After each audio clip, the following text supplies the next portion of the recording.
நீங்க வந்து ஆழமா அழைச்சிங்கன்னா தான் அதுக்கு உண்டான அந்த இது கிடைக்கும்.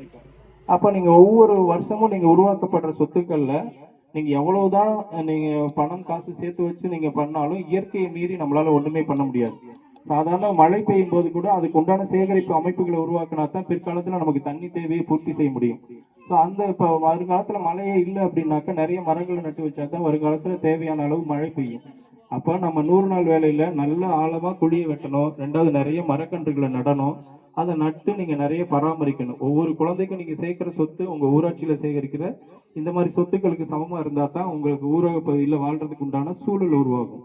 ஏன்னா ஒவ்வொரு சூழல்லையும் மனுஷன் இங்க இருக்கணும் அப்படிங்கிற சூழல் உருவாகணும்னா இதுக்கு உண்டான சுத்தமான காத்து கிடைக்கணும், தண்ணி கிடைக்கணும். ரெண்டுமே இல்லைன்னா அந்த பகுதியில யாராலையும் ஒரு மனுஷனால உயிர் வாழ முடியாது. ஸோ அந்த மாதிரி வேலை வாய்ப்பு அமைப்புகளை உருவாக்கி இந்த மாதிரி ஒரு தனித்துவமான வேலையை உங்களுக்கு கொடுத்து இந்திய அரசாங்கம் உங்களுக்கு நிறைய பணிகளை கொடுத்து வருங்காலத்துல நீ முழு ஊதியமும் வாங்கி அந்த பணிகளை மேற்கொள்ளணும் அன்போடு கேட்டுக்கிட்டு விடைபெறுகிறேன். நன்றி. உரைத்திடத்தில் முன்னுரை மற்றும் நம்மளுடைய சட்ட விதிகள் பற்றி தெளிவாக எடுத்துரைத்த மாவட்ட வள பயிற்றுனருக்கு நன்றி. அடுத்தபடியாக நம்மளுடைய சிறப்பு சமூக தணிக்கை சிறப்பு கிராம சபை கூட்டத்திற்கு மூத்த குடிமகன் தேர்வு தலைவர் தேர்வு செய்தல்.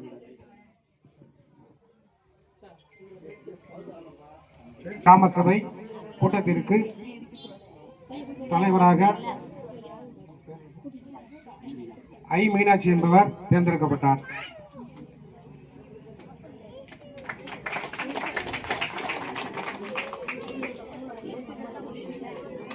தேர்ந்தெடுக்கப்பட்டதுக்கு உங்களுக்கு சம்மதமா?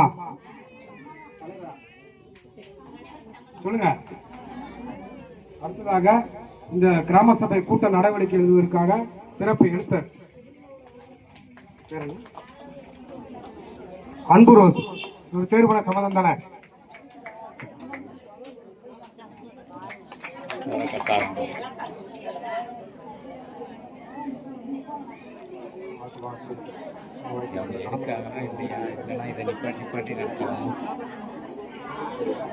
பத்திகள் குறித்து கலந்துரையாடல்.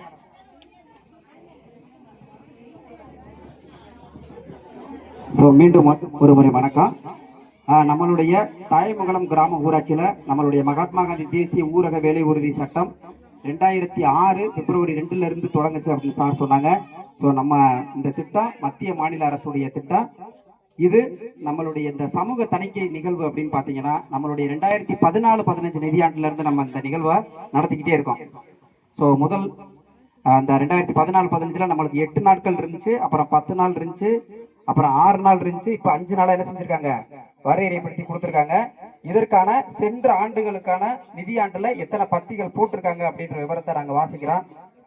ஸோ அதுல எவ்வளவு நீக்கம் பண்ணிருக்கு மாவட்ட ஆட்சியர் அலுவலகத்துல, அதுல எவ்வளவு நிலுவை இருக்குன்ற விவரத்தையும் சொல்றேன்.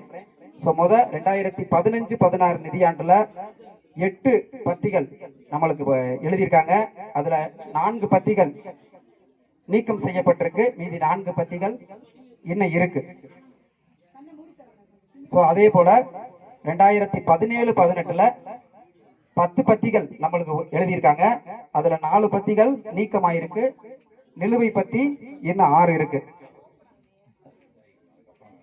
கொஞ்சம் அமைதியா இருங்க. அந்த ஆப் ஒர்க் ஆகல, சரியா? அதை எடுத்துக்கிட்டு இருக்காங்க.